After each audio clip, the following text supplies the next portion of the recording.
I'm sorry. Yeah, now it's on. Okay, so we're going to like start out on one of your toes and make a small circle and stop, circle in the opposite direction, and then put your foot down. And now let's do the other foot. On the toe, make a circle. And in the opposite direction.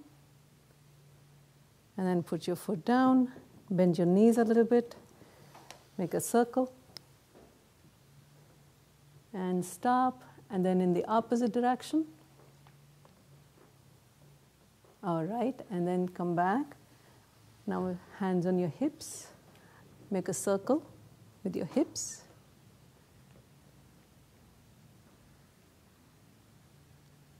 And stop, and now in the opposite direction. Yeah, okay, and stop. Now we're going to make a circle with our chest, so.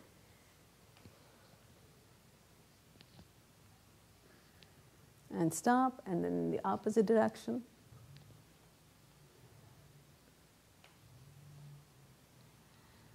And stop, and now with our shoulders.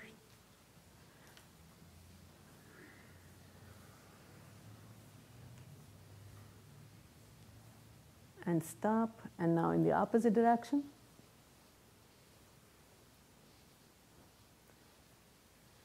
And keeping your eyes slightly open as you do movement, okay?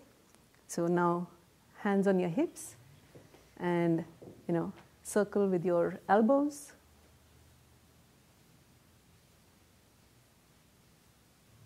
Stop, and then in the opposite direction. Elbows are very interesting. You can make circles like this. You can make circles like this, right? There is just so many places you can make circles with elbows. Okay, so now with your wrist. And then in the opposite direction. And with your hands up and down, up and down. And windshield wipers. Okay, and now arms down. We're going to do our head, but be very slow with this one, okay? Circle, very slow with the head. Just maybe 2 circles and stop, and then in the opposite direction.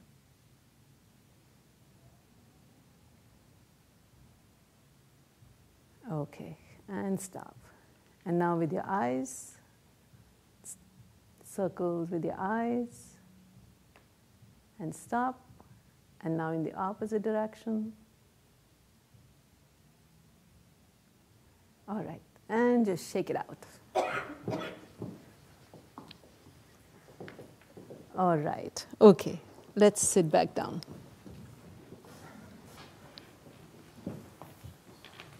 You feel a little bit more loose? Yeah? Okay, good. All right.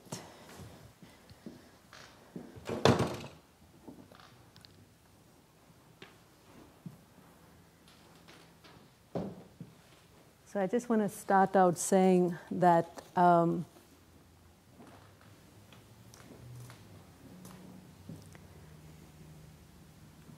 being here today is very difficult for me. I'm in the Spirit Rock teacher training, and they don't give us training for big events.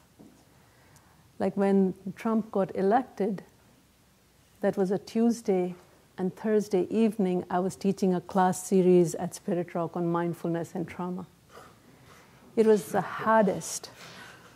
How do you hold it was almost 40 or 50 people. It was very difficult. Just, there's no way that you can be prepared for something that big. And similarly today, it's a very difficult time.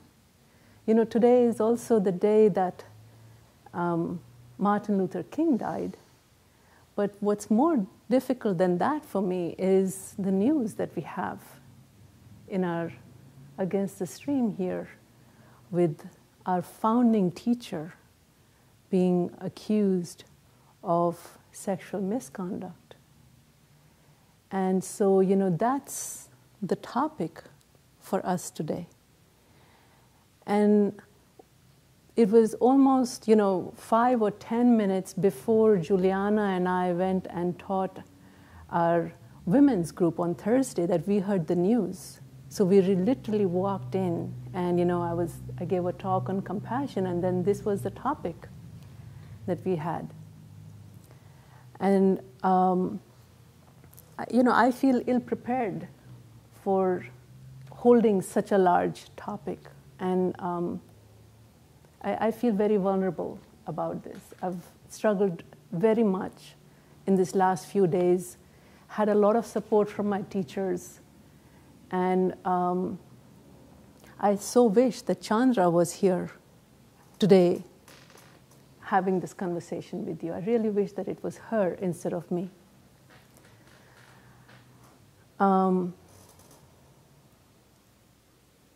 also bring in the aspect, I want to also mention that, that on Thursday, Michael held the evening group, and then on Monday, Mary held held an open community group in LA, and then Matthew and Devon did the same here. So some of you may have attended that group. If you haven't, I requested that it be posted on the YouTube, so you can watch. You can be part of that. It's very moving to hear Matthew and Devon talk to the community.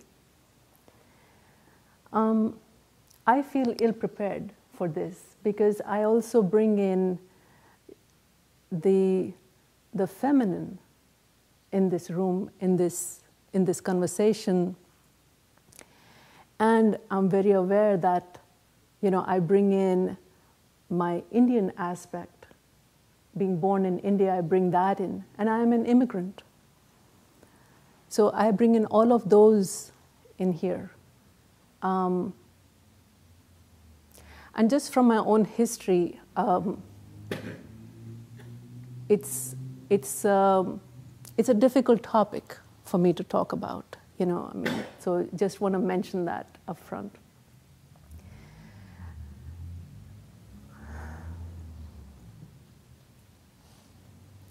So as I listen, I also want to give you a little bit of background that I do have training in trauma, and so I do see clients in private practice, and I teach mindfulness and trauma classes. So when I heard the community, what I heard a lot was that, and again, we all wear different lenses, right? So from where I've sat, what I heard was that for some of the people, for some of us who have a history of trauma, our trauma got triggered when we heard this news. Some of us came in with a fight response, so fight, flight, and freeze responses. So some of us, I could see the fight response where there was anger against the woman who made the allegations. Because that changes the environment we live in, right? Anger against Noah. Because the whole culture that we have here, the sense of safety, that sense of comfort that we have lived with in this Against the Stream Center, that has completely changed. We are no more those, the rebels, the Dharma punks. We are now suddenly we are grown-ups. We are not those teenagers. So that has changed for us, and nobody likes change. But here we are in the midst of a big change in our centers. For some of us, it's the flight response. And, I mean, I would say it's that feeling that I don't want to be here. It is so difficult that I don't want to be here. But, no matter whether you're here or at home, you're still holding the pain. It's the pain of our Sangha. It's the pain of our Sangha changing. Then for some of us, the freeze response comes up. Especially for a, I shouldn't say especially for a woman, but for a woman, it may be that, can I speak my truth? Or where they whether I can speak my truth and there may be some backlash, right? So there is that aspect. For me, the freeze came up very big on Friday. I tuned into the pain of our Sangha and that we will never be the same. No matter what the outcome of this investigation, we will not be the same. We will be forever changed. Each one of us will be forever changed. And I don't know whether that would be for good or not. But we have experienced an earthquake here. It has shaken our foundations.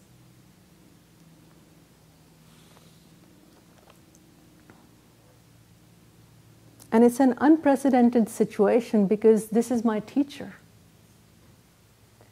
Noah gave me my opportunity to come and teach here. He came and he taught when I was in the community Dharma leadership program.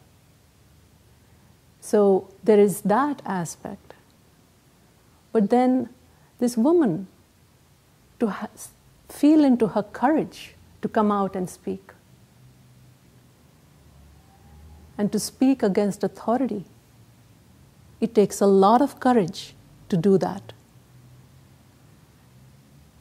And to speak about the misogyny that is there in our against the stream culture, that is unconscious, to bring that into conscious.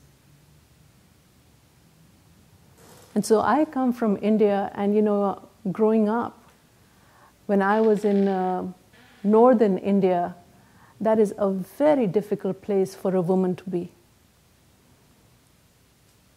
It is most difficult. I mean, Indian culture itself to me is difficult for a female, but the northern India was extremely difficult.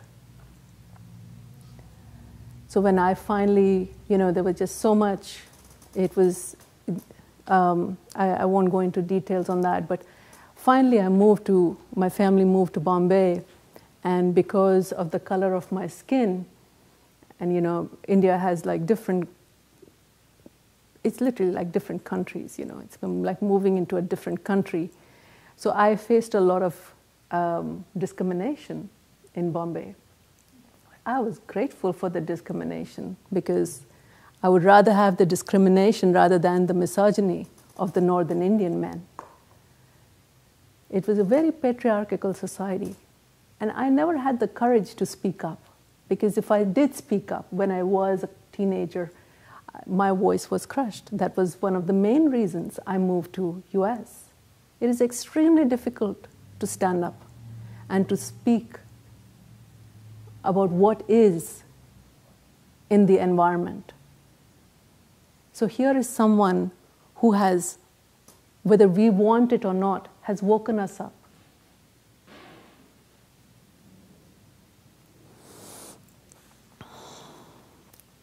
And this, I realize that these kind of situations happen in different spiritual communities. I come from India, and I know, spiritual teachers, gurus. You may have heard of Rajneesh, world famous for, commingling spirituality with sexuality. There is something that's happened. There have been several instances, at least couple instances I know in the Zen tradition, in the yoga tradition. But this one is different. It's very close to my heart.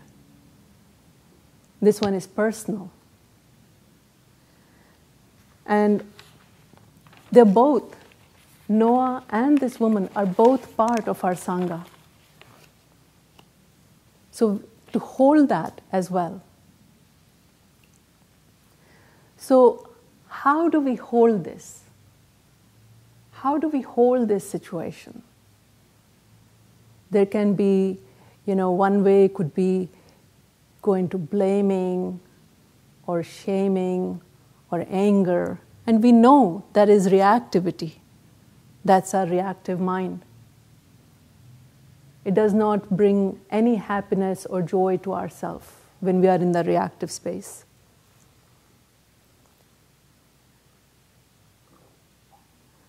The truth is that in the midst of this situation, this difficult situation, we really don't know. We don't know what has happened.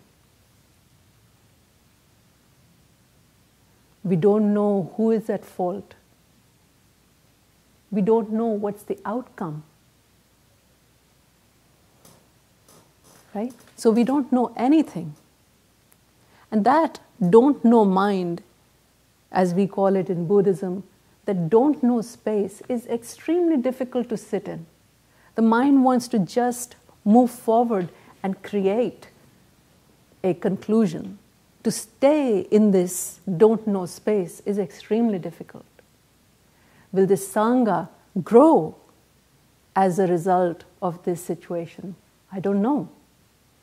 Will this Sangha regress as a result of this situation? I don't know. But that is really the truth. I don't know. And to stay in that don't know space as best as we are able. Because in that don't know space, we are not in the reactivity, we are not in judgment. Yeah?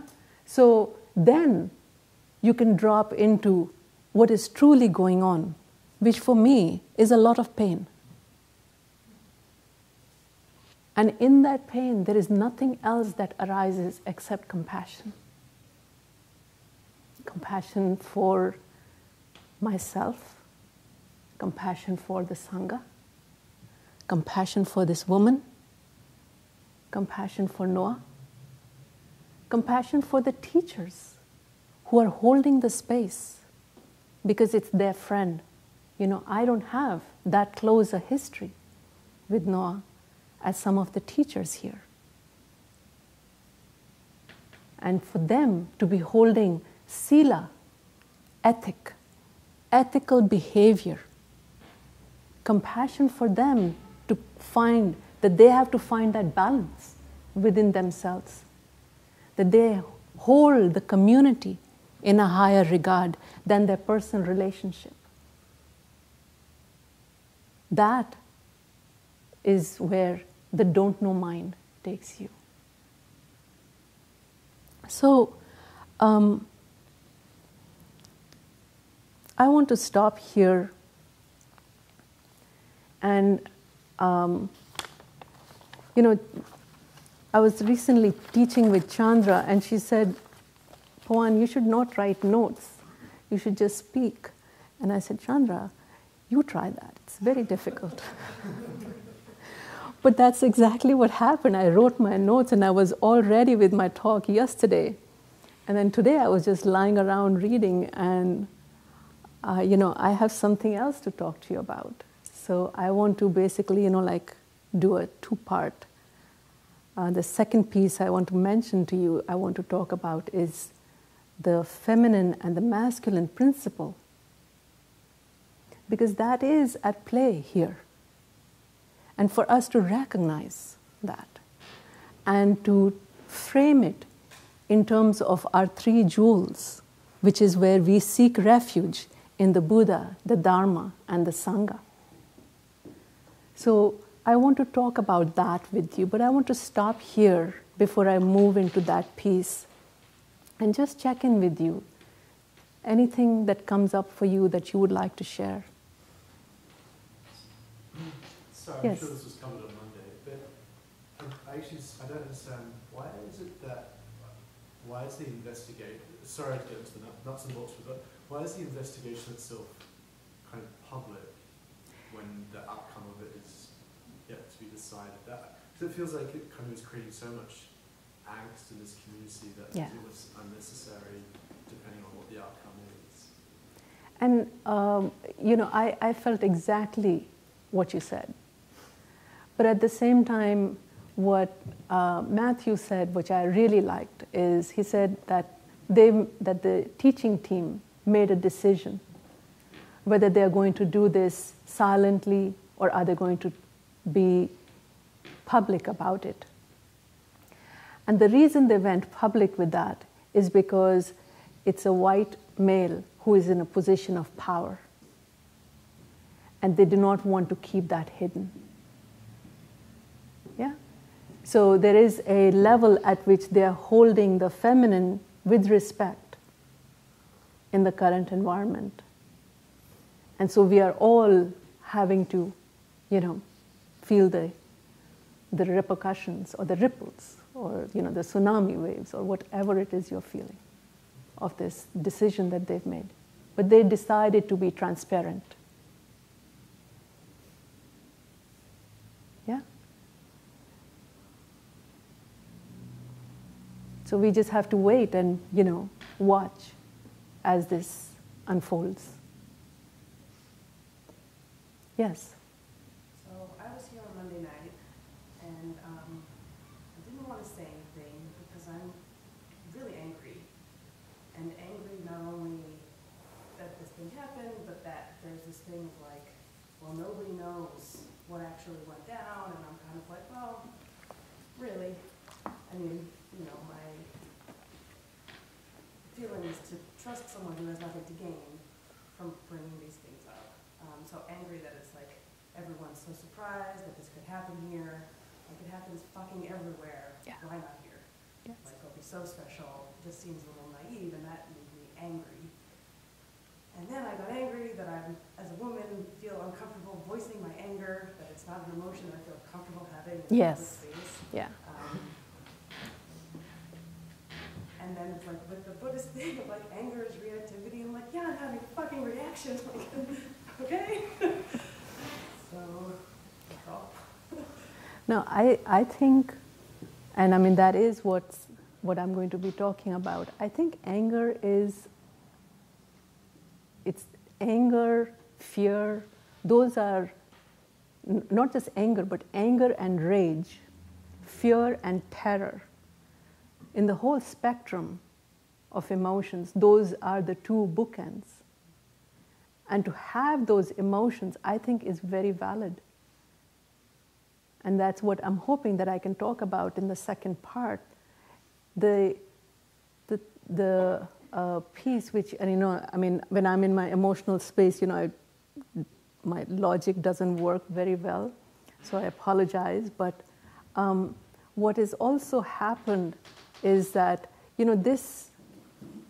the spiritual space becomes a safe and a sacred space where you can come and you can be open and you can be vulnerable. A lot of people who come here in the Against the Stream centers do come from recovery, and there is a lot of trauma in that space. So when you're in the open and vulnerable space, one of the things which is important is to hold the ethics or the sila aspect. So that is what is so painful when that is broken.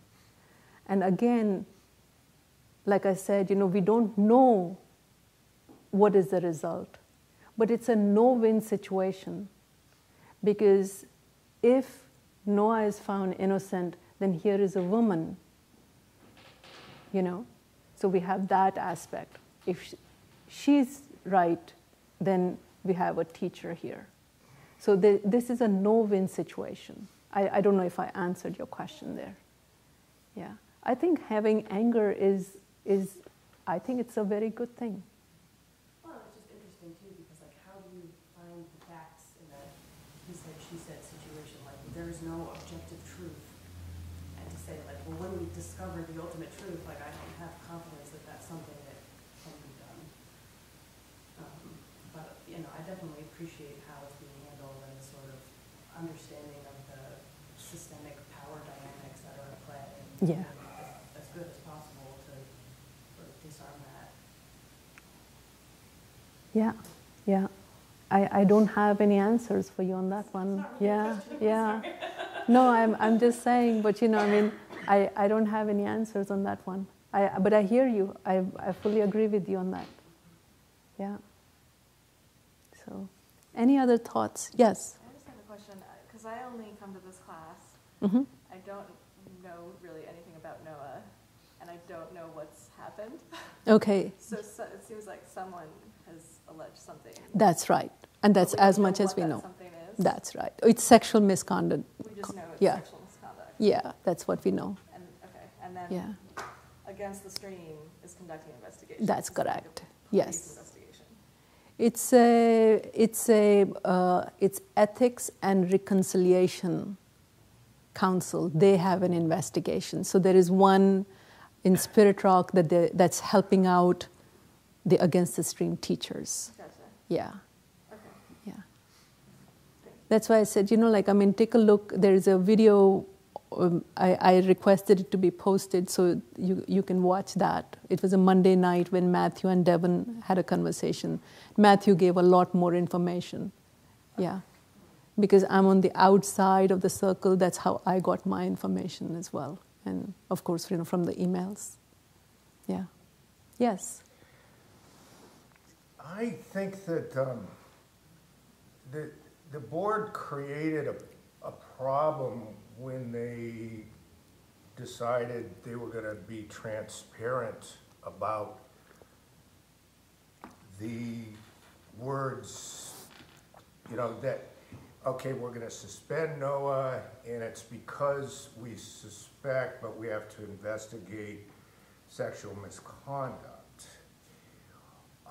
They didn't have to necessarily come out and do that, but I think, I don't know what the best option was for them, but it seems to me that the problem that we have right now is that we have this thing floating out there, the word sexual misconduct. Yes. But the board's not being transparent any further than throwing those words out there, which are extremely vague. And that can mean so many different things. I'm hearing you say things which I'm not sure if it's because you know more than we do, because all I know is that there are these words, sexual misconduct. All that I know as well. And I don't know about a woman making a complaint. In fact, Noah sent out a public letter where he said that, in fact, he had a consensual relationship. Yes. In that it was someone completely separate who complained about their relationship. And so there's, I'm thinking that I'm assuming it was Noah and Yes. a woman, I'm assuming she was a member of the Sangha or in the past.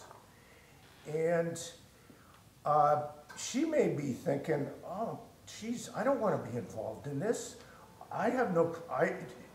She may think, I mean, I don't even know what the situation is, but that's at least what Noah has said. Mm-hmm. Now, I was here Monday, and, you know, Matthews, he opened it up, and he was talking about sexual violence. We're talking about misogyny, etc. And so I just don't, I guess I don't know what to think. And I think the board, if they are going to give us these words and then sort of like have us sit here and talk about it, they could really consider telling us what the claim is, telling us what the allegation is, since they've already sort of let the cat out of the bag. You know, again, all I can say is with the space where I am sitting is in the don't know mind. And it is extremely uncomfortable. I hear everything that you've said, and I have those feelings and I have more, and I just have to sit with that. This is the storm that's there inside, and that's all that we do is we sit with it. And where we seek refuge is the next piece I want to talk about, is in the Buddha, the Dharma, and the Sangha. Because if we are going to find our source of happiness on the outside, whether it be the Sangha, whether it be a teacher, whether it be your loved one, whatever it may be. I was coming here and listening to the tariffs and how they are affecting some of the farmers and how their livelihood is just like gone, because they are the ones who are going to take the final brunt. Suddenly prices of apples for them is going to be like from here to here, right? Just like that. So, the impermanence is part of our life. And finding our happiness and our source of peace is within us, in our Buddha nature, in the Dharma, and in the Sangha. So that's what I wanted to bring up. Because when I heard the news, and I've had, a whole range of emotions, that's what I finally came to, is where do I rest? Because I don't seek my sense of safety on the outside. I don't seek my sense of, because sometimes, because of my own history, even if I'm sitting in a safe space, I get triggered. And my body is going through all these reactions. The safety, I find, is inside of me. And that is the source, that's what we touch into. As Buddhists, that's what we have as our touchstone. As I brought you into the meditation, I was hoping that you could get a glimpse of your Buddha nature, that spacious, open space that is within you. That awareness that sees the flow, the arising and falling, it sees that. So let me see if I can touch on some of my notes here.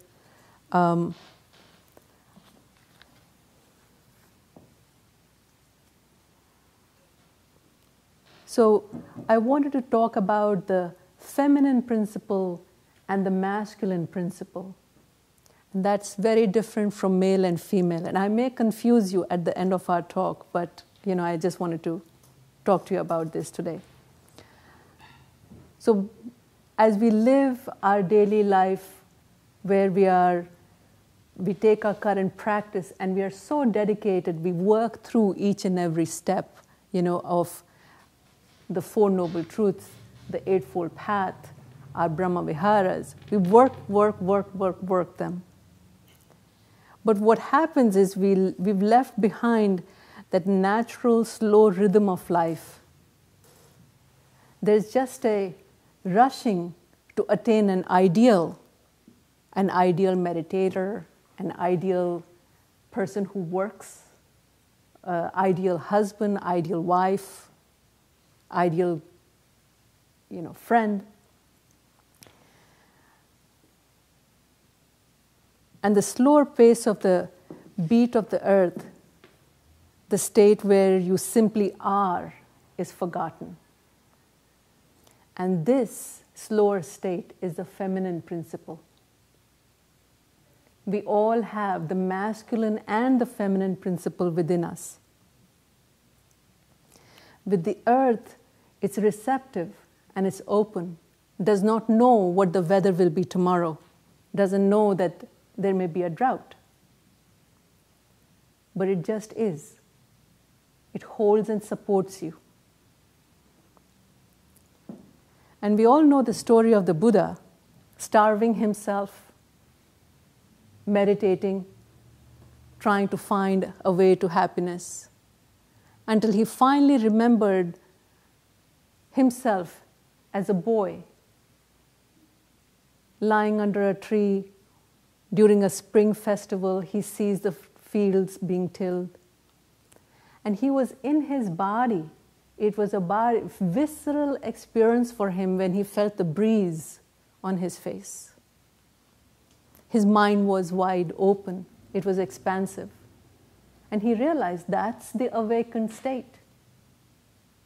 And in that awakened state, you're conscious of the forces within you. You're conscious of your anger. You're conscious of your rage. You're conscious of your love, of your compassion. You're conscious of your fears, your terror. You're conscious of your sexuality. This is all there in the body. The feminine side of our being is much slower, it's less rational. And it's a part that moves, that is much more spontaneous, natural, and receptive. A part that accepts life just as it is, without judgment. So it accepts life when it's good, and it accepts life when it's distressing, naturally holding the impermanence of life with an open palm. And then I want to talk to you about the masculine principle, which, not to have the dichotomy of, good or bad.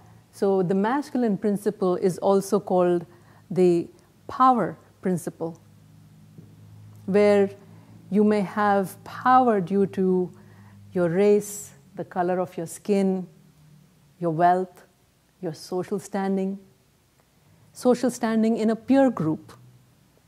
Yeah? And you may have seen this, especially at work, the underlying message of the power principle is, you either do this or I will reject you. So it's this or you're out. And you can see that, again, like I said, it's not a male-female. So you can see this power principle very much in action among teenage girls in their cliques. Yeah? You're either in or you're out. It's very, very terrifying.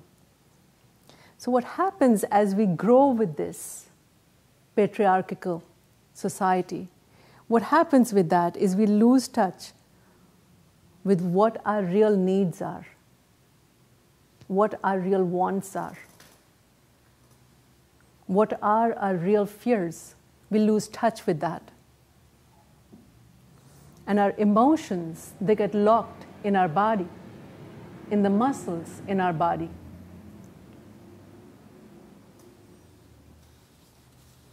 And we function in our world, even in our Dharma world, we function then more from our head, less from our body. But as you get in touch with your true self, gradually, as you get more and more in touch with yourself, you are getting more in touch with your Buddha nature. That luminous, spacious being space, where you're resting in your own self, like a baby. You know how you've seen babies, they'll look at their toes, wiggle their toes, and they can spend hours just playing with their toes, right? That's a being space. You're complete in yourself. That exists within you.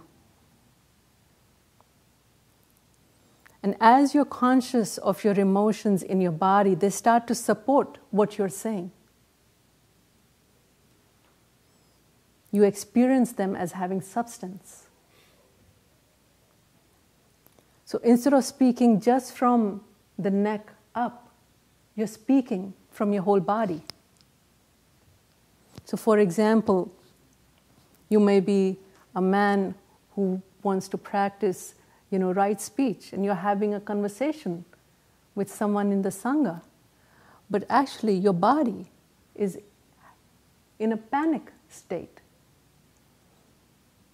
Yeah? So to know that, and not just to kind of like push through.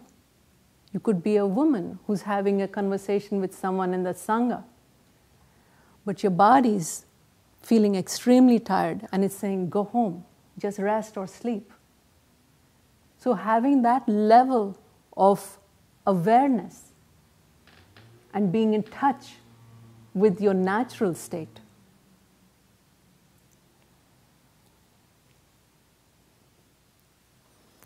Then, as you address that, then what you're really doing is now you are addressing what is called your inner civil war. You're not just listening to the head in one direction and the body in the opposite direction.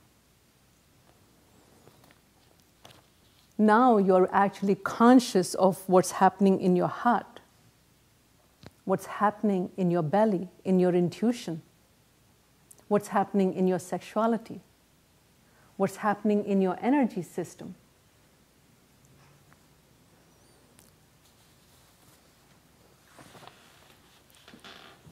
So how do you get the courage to be your authentic self, to be your Buddha nature?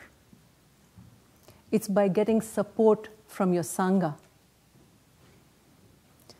Because initially, when you have these emotions, they may come out to be distorted. Once you get in touch with them, the anger may be very large. It may be rage. But to have someone to hold that with you,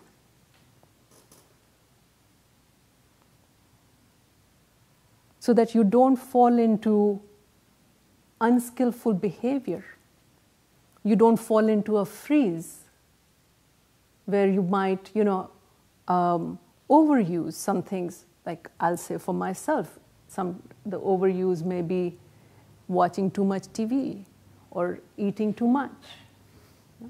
So holding someone who holds you in that space so that your authentic self can come.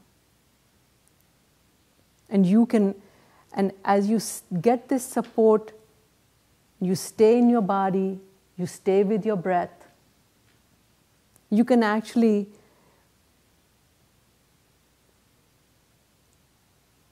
you receive the, let me say this again. As you get support and you stay in your body with your breath as a guide, the compassionate listening from your Sangha is what helps you with that. It's very hard to do this by your own self. And then what emerges is your authentic self. That love, the kindness that we speak about in our Brahma Viharas, the compassion, that sympathetic joy, the equanimity, and most importantly, the non-harming of yourself and not harming the others. Then you have the ability to dance with impermanence, to hold the dukkha of our teacher, of this woman who has spoken, and of our Sangha with a don't know mind. It's only with that. It's almost impossible to do this alone. You have to do it in a Sangha. It's as Hafiz says, out of a great need, we are all holding hands and climbing. Not loving is a letting go. Listen, the terrain around here is far too dangerous for that. So it's something that we do together as a Sangha. And then what happens is, do you know the 100th monkey? Yeah? No? Okay. So on a group of island near Japan, there were a few monkeys and they began washing potatoes before they ate it. So the younger monkeys were quick to copy and get started doing this, but the older monkeys, they got more frightened and restless. But slowly, they started, they also began washing until the quote-unquote 100th monkey started washing the potatoes before they ate it. So now 100th monkey was sort of like a critical mass. And once that was achieved, then not only all the monkeys on that island, but all the monkeys in the other islands, unconnected, started washing their potatoes before they ate it. So what I'm saying is that there is a critical mass. As we become more authentic, there is a critical mass. Let me read something to you. It's an amazing, Marian Woodman, one of the Jungian analysts, she says this: it's an amazing thing when one person makes the breakthrough, a movement starts in other people's unconscious. I think that there is such a thing as a cultural move towards consciousness, which is Buddha nature. Certainly, when one person in a room is more conscious, it changes the consciousness of everyone in that room. And in a family, if one person is coming into consciousness, everybody in the household is going to be changed. So similarly, in our Sangha, as you carry the light of consciousness, the others come into consciousness as well. She says, something is happening on a large scale. There are radical changes in male-female relationships, and there's an enormous interest in spirit and matter in the fields of science, psychology, and biology. I think many people are doing a lot of inner work. They're really trying to understand what is going on inside themselves. A lot of people are using dance to try to connect with their body. There is an interest in painting, in creating for yourself, in contacting nature. More and more people are trying to save nature from patriarchal exploitation. I know many people who are keeping journals, many people writing down their dreams and reconnecting with their inner self.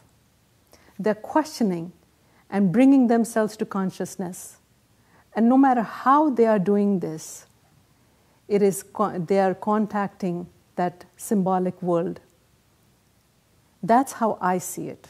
And without it, life ain't worth living. So that's Marian Woodman.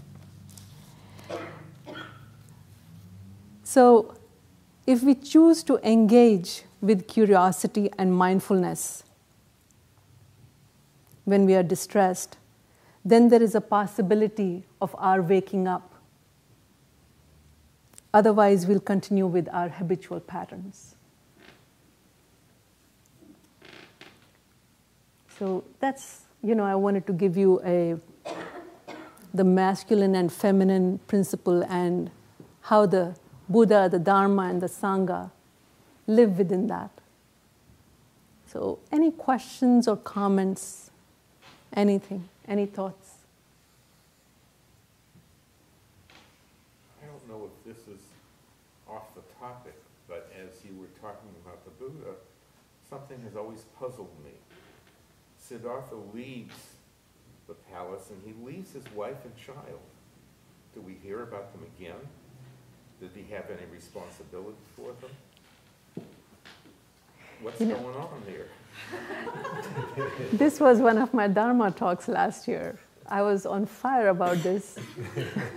There are actually some very good books. I wish I had a better memory. I would tell you their names. But there are 2 versions of these stories, and there are some really good books out there that exactly this question. Yeah, but I could, at some point I could, give a Dharma talk on that. But his son did join the monk order and became enlightened, and his wife, or at least his mother, definitely did, and then I think at a later stage his wife did too. Yeah, but there are like different stories around all of this. Yes. Yes, but I hear you. I mean, that's, it bothered me, and I talked about that last year, yes. It still affects me. So, yeah. Yeah, the thing is that, even in Buddhism, I had a hard time finding stories of the feminine, and especially the feminine in her in her demonic self. There are very few stories of that. But that's off the topic. I shouldn't go into something else. Any other questions or comments?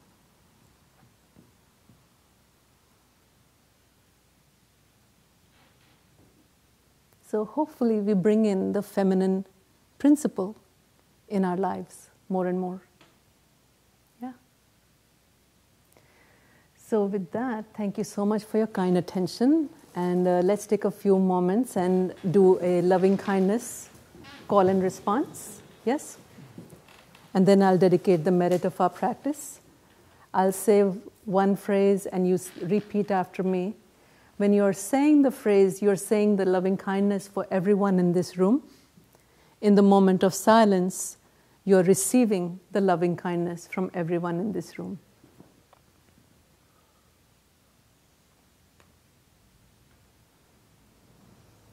May you be safe from internal and external harm.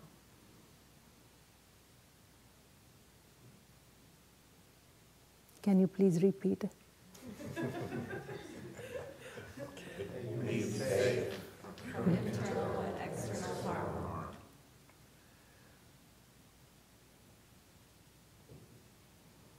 May you have a calm, clear mind and a peaceful, loving heart. May you have a calm, clear mind and a peaceful, loving heart.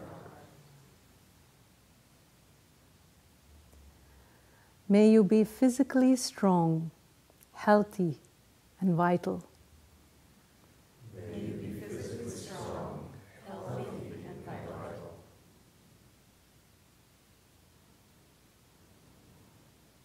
May you experience love, joy, wonder, and wisdom.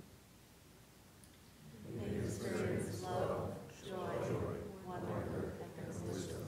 In this life, just as it is. In this life, just as it is.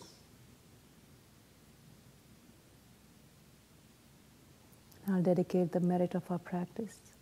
May the merit that has arisen from our practice this evening be to the benefit of all beings. May all beings everywhere be safe, fed, and sheltered this day.